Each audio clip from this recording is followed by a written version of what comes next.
So, good morning, everybody. I'm also happy to see such a large crowd. I didn't know what to expect this morning, but I'm always happy to preach a little bit about bladder cancer. And I think with the trials that we have open at SWOG right now, it is a bit of a difficult disease. I think it's different than a lot of other things.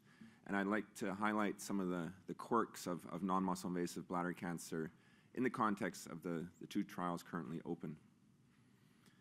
So non-muscle invasive bladder cancer.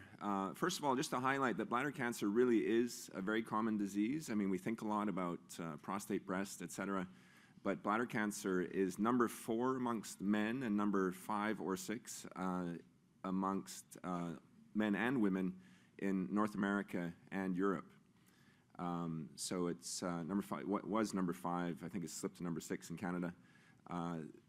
A lot of patients will live a long time with bladder cancer and with recurrent bladder cancer, so the prevalence is particularly high, not just the incidence. Because of that, it's also a very expensive cancer, so all the interventions we do, especially with this dreaded instrument with the cystoscope, we are frequently looking into the bladder of men and women with bladder cancer. One of the odd things about bladder cancer, especially non-muscle invasive bladder cancer, is that imaging doesn't really help us that much. So we're not going to see much on CT, MR, or whatever else we might do. And the cystoscopy is really our main tool for surveillance of these patients. So what is non-muscle invasive bladder cancer? This is just a diagram that shows you all the various stages from the very superficial on the left, sort of going around the clock, to the very invasive on the right. And these ones, so TIS is carcinoma in situ, TA is a papillary tumor just sitting on the surface growing into the lumen, but not into the bladder wall. And T1 is growing into that first layer, the lamina propria of the bladder, but not into the muscle. These are what we refer to as non-muscle invasive bladder cancer. We used to call it superficial bladder cancer, and many still do, but these T1 lesions are not really superficial. They are already invasive, and if left alone, will turn into something bad. So we like the term non-muscle invasive bladder cancer. Treatment here is all about preserving the bladder, trying to decrease risk of recurrence and decrease risk of progression to muscle invasive. So bladder tumor resection, the transurethral bladder tumor resection, TURBT, is the first step. And in some patients, we'll put drugs into the bladder, including chemotherapy and BCG. So the carcinoma in situ is a special entity in this context. You know, in some organ sites, it's considered a precursor. I just noticed the timer's not running. Someone's going to have to flag me off the stage when my time's up. In some disease sites, it's considered a precursor. In bladder, we really consider it to be cancer. I mean, these are high-grade malignant cells that will almost certainly turn into something bad if left alone, and so we need to clear it from the bladder, and if we can't, we will even remove the bladder. They take a special status also because compared to TA and T1 tumors, which we can resect completely with TURBT, we cannot completely resect carcinoma in situ. It's a diffuse disease in the lining of the bladder, and so to get rid of it, we need to use drugs into the bladder, especially BCG. And this is very important in the trial context, as I'll come back to. So for muscle-invasive bladder cancer, just to complete the picture, we're generally planning to remove the bladder if the patient's fit enough to tolerate this very big surgery. Sometimes we'll use radiation if they're not. And we do have a radiation-based trial in the pipeline, S1806, which you'll hear about in the near future. And if the patient is really fit with good renal function, we'll often give chemotherapy before surgery. But we're not going to talk any more about muscle-invasive bladder cancer today. Everything starts with a TURBT. This just shows you the type of instrument we use, and we're basically scraping the tumor off the bladder wall, sending that off to the pathologist, and the pathologist tells us exactly what is there. We need to risk stratify, and this is important also in the trials. You'll notice in 1605 and 1602, they're both trials directed at high-risk patients, and so the risk stratification determines how we treat patients. Most patients, luckily, are low risk, and the key here is the grade of the tumor. So bladder tumors are where urologists are simple. They can only tolerate a dichotomous world, so it's low grade or high grade. We try to get away from grade 1, 2, or 3. So a low-grade tumor in general will be low risk, a high-grade tumor will be high risk. The additional criteria for low risk is it has to be a single tumor, has to be relatively small, less than 3 centimeters, and the first recurrence, and you'll see this is about half of all tumors. The other end of the spectrum are basically any tumor that is high grade. So a T1 is almost always high grade, a TA high grade, and carcinoma in situ is by definition high grade. And in the middle, we have everything else, which are generally the recurrent low-grade tumors or the multifocal low-grade tumors or the very large low-grade tumors. And what risk we're stratifying is the risk of progression and the risk of recurrence. And you'll see at the bottom there that low-risk tumors almost never progress. So it's not a life-threatening disease. It's just it causes a lot of morbidity for the patient, but it's generally not life-threatening. High risk, it is potentially life-threatening. And in a good proportion of these patients, we will ultimately remove the bladder. I just wanted to highlight one thing that is very odd in the bladder cancer world and comes up a lot in the context of the trials, and it's the need for a repeat resection, a repeat TURBT. So patients in the high-risk group, especially the T1 tumors, will always get a repeat resection by the guidelines. I say always, by the guidelines always. In clinical practice, often not, because urologists don't follow the guidelines very well. But certainly in trials, they have to have a repeat TUR. And this is not something peculiar to the trials. It really is guideline driven. This comes up a lot, and especially for me, I see it in the context of 1605, but it's also relevant for 1602. The idea is that we know that about 1/3 of patients at least will be understaged if we don't do the repeat TUR, meaning the urologist didn't really get it all. And then you're going to treat that patient as T1, for example, when they're actually T2. And of course, they're not going to do well because they have deeper invasive tumor that's not going to respond to treatments put into the bladder. So it is important to stage properly. It'll improve the outcome of the intravesical therapy. And it is mandatory on all these trials. So how do we treat based on the risk stratification? So low-risk patients generally will just get the TUR, and at the time of surgery, we'll put a dose of chemotherapy into the bladder. S0337, I think it was Ed Messing's trial of single-dose gemcitabine versus placebo. That was just reported at the AUA, the urology meeting last year. Has not yet appeared in publication, but I think it will any day now. It was a very successful trial that showed that gemcitabine works particularly well in this context.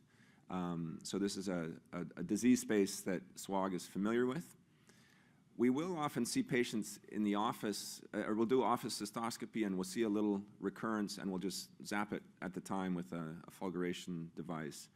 Also happens. The high-risk patients, it's also very clear. These patients need re-resection, as I mentioned. It's not on the slide, but they need re-resection, and then they get BCG. And the BCG is a 3-year course of BCG, which I'll come back to again. And in some patients, we'll actually do upfront cystectomy. And of course, intermediate risk is always a difficult one. What do we do here? Some of these patients will treat as low risk. Some will definitely get BCG. And some will give intravesical chemotherapy. This is just data on single-dose chemotherapy. This is from a meta-analysis. This precedes Dr. Messing's trial, the S0337, but it shows you the benefit. There's about a 30% reduction in risk of recurrence, so this is an important intervention.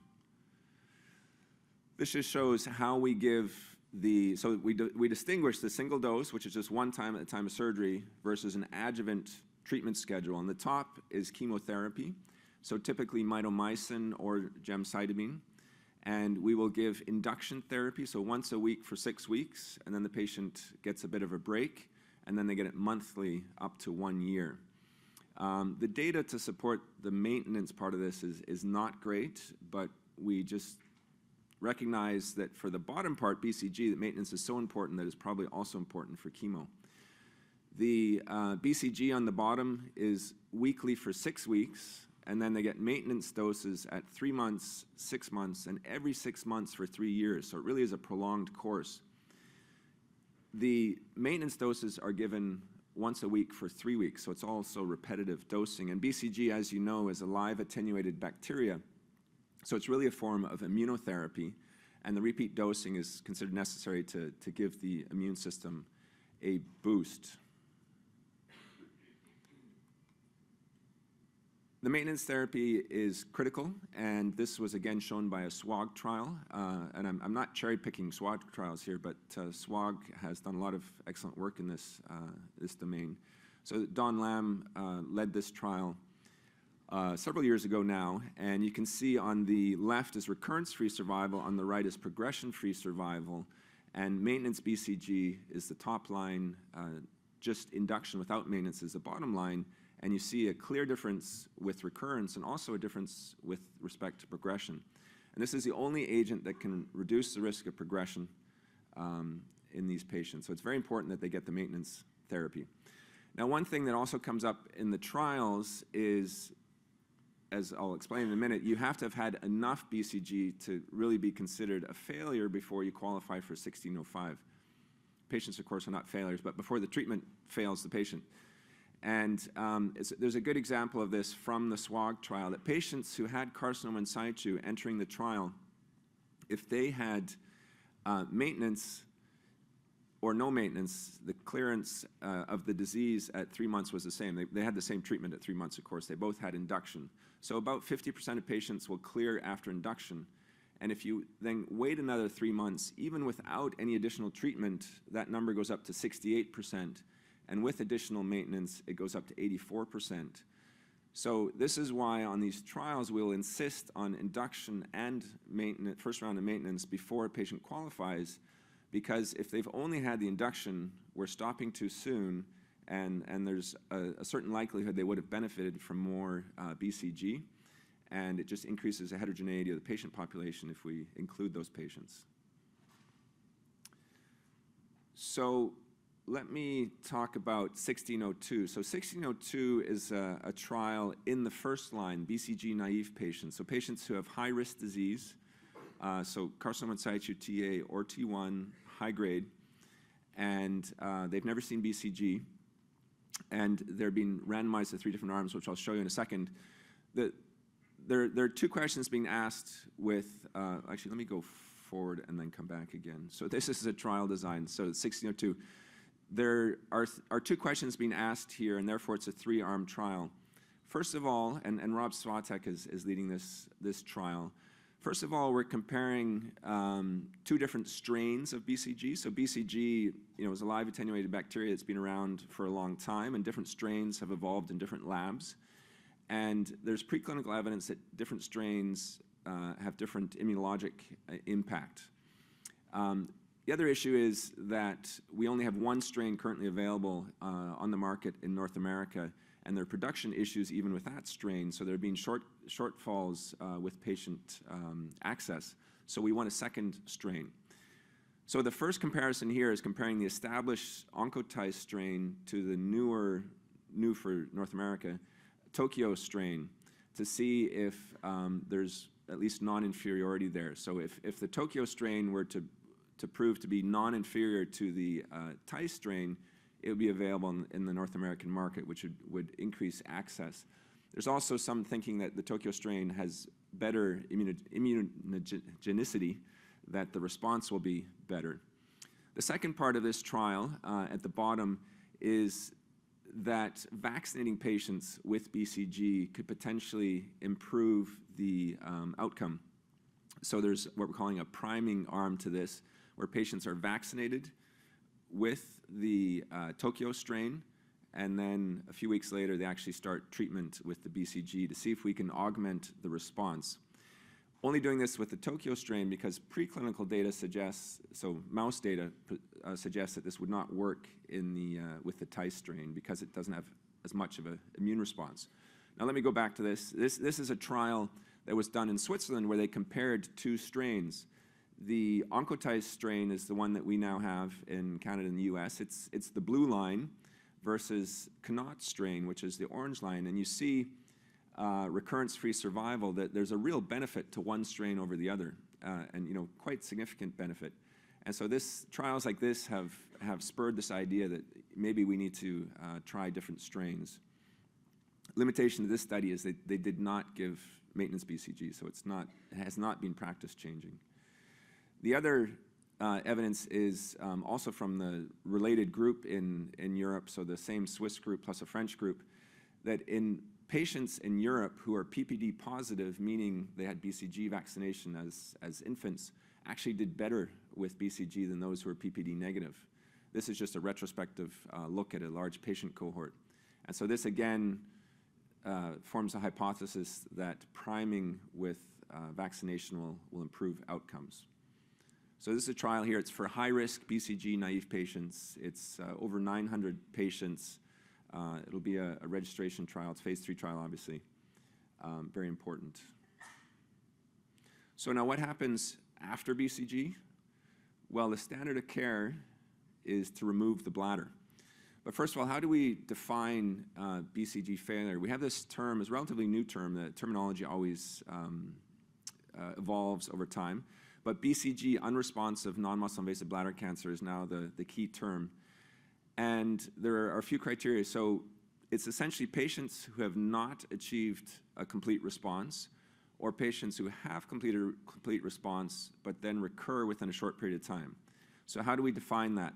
So first of all, any high-grade recurrence after induction and first round of maintenance, some patients will get 2 rounds of induction, but they need 2 rounds of therapy. So a high-grade recurrence after that will mean that a patient has not reached the complete response. The exception is patients who have a T1 recurrence after induction. Those patients are at very high risk of progression, and we would not demand the second round of induction or the maintenance therapy. So they are eligible after induction only.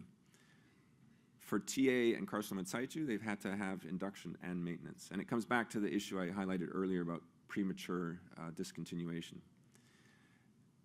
And then for the patients who do respond to BCG, they go on to their maintenance and they're getting treated every 6 months. If they recur within 6 months with a TA or T1 tumor, or if it's carcinoma in situ, the window is actually longer, within 12 months, they're also considered BCG unresponsive. So they're complicated inclusion criteria, and it generates a lot of questions, and certainly we're always happy to field those questions. And there are specific timelines associated with both. For the first bullet point, the last BCG has to be within the past 6 months. The idea is that these are patients who never achieved a response. The second bullet point is those who achieve a response but then recur in short order. Importantly also, low-grade tumors do not count as recurrence. They can just be resected and the patient continues on treatment. So what do we do with these patients? I mentioned that radical cystectomy is the standard treatment, but it's very morbid. It is potentially overkill for a lot of patients. A lot of patients will not tolerate it or will refuse it. And so trials are really, in this disease space, are directed at patients who are either unfit for or refuse radical cystectomy. Now, refuse is a relative term. A lot of patients would rather go on a trial, give that a shot before having their bladder out. So even though, unfit or refuse, a lot of them actually end up getting their bladder out if the treatment doesn't work. But this is an example. Again, this is one of the better trials done in this space, coincidentally a SWOG trial. But this is a single-arm trial. The patients were defined a little bit differently, but intravesical gemcitabine. And this is really, I always tell patients if they're considering second-line intravesical therapy versus cystectomy, this is the best we can do. 28% recurrence-free survival at 1 year and 20% at 2 years. So if the patient is fit and you're telling them the best we can do is we're going to be having this conversation about removing your bladder again in 80% of cases within the next 2 years, most of them will say, okay, just take out my bladder. So the results are not very good, and there are no established standards for second-line treatment, which is why trials in this space are single-arm trials, because there is no established comparator. You could compare it to radical cystectomy, but of course that's a very difficult comparison. So the trial we have, 1605, is in these BCG unresponsive patients. And it's for checkpoint blockade. And I'm sure you guys are all very familiar with this at this point. It seems to be a part of almost every trial. But you're familiar with the, does this work? Yeah, the drugs. So the anti-PD-1, PD-L1 axis monoclonal antibodies or the anti-CTLA-4 antibodies that disinhibit. So the checkpoint molecules are blocking the immune response, preventing the tumor-specific T cells, immune cells, from attacking the tumor cells. And the drugs are turning off that signal to allow the immune system to clear the tumor. And so this has been a big advance in metastatic bladder cancer where we haven't had advances for a long time. So there's a lot of excitement about these drugs in the bladder cancer world. And this is a trial moving it forward into a very early disease space, BCG unresponsive. And this is what the trial looks like. So patients have to have met the BCG unresponsive criteria. They then get atezolizumab, which is one of these drugs, anti-PD-L1. They get it every 3 weeks for a year, so 17 cycles for 51 weeks. And they have just routine evaluations along the way. So all these patients get cystoscopy and cytology every 3 months in usual practice anyway. I highlighted the fact that carcinoma in situ is not cleared by surgery, whereas TA and T1 disease can be cleared by TURBT. Because of this, this is an FDA registration trial, by the way, even though it's only a single-arm trial. Because of this, the FDA has insisted that the primary endpoint be clearance of CIS at 6 months. So it's a complete response rate at 6 months. So that is the important endpoint. Since carcinoma in situ is often not visible, there's a mandatory biopsy at the 6-month point where we take random biopsies throughout the bladder wall to make sure there's no carcinoma in situ.